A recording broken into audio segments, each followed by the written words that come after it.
मुशीर पार्लिमानी उमूर बाबर अमान का कहना है कि मुल्क ज़मीन और बिल्डिंग से नहीं, इदारों और अवाम से बनते हैं। वज़ीर आज़म जैसा चल रहा है चलने दो के रास्ते पर नहीं चल रहे।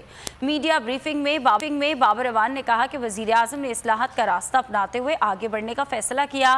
बैरून मुल्क मुकीम पाकिस्तानियों को वोट का हक और इलेक्शन लड़ने की इजाज़त के लिए तरमीम ला रहे हैं। तरमीम में कोई चीज़ ऐसी नहीं जो एक सियासी जमात के मफाद में हो।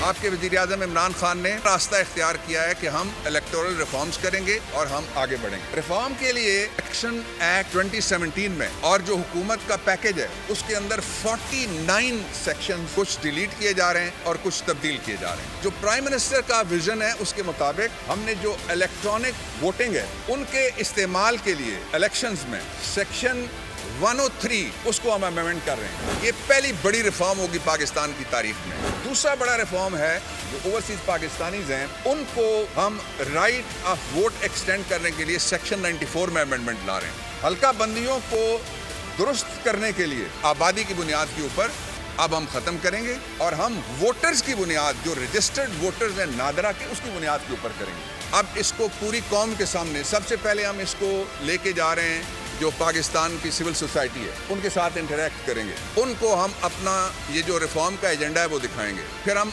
APNS, CPNE और हर वो हल्का जो इसमें स्टेक होल्डर है पाकिस्तान के पार्लिमानी निज़ाम को बेहतर करने के लिए उसको भी हम शामिल करेंगे।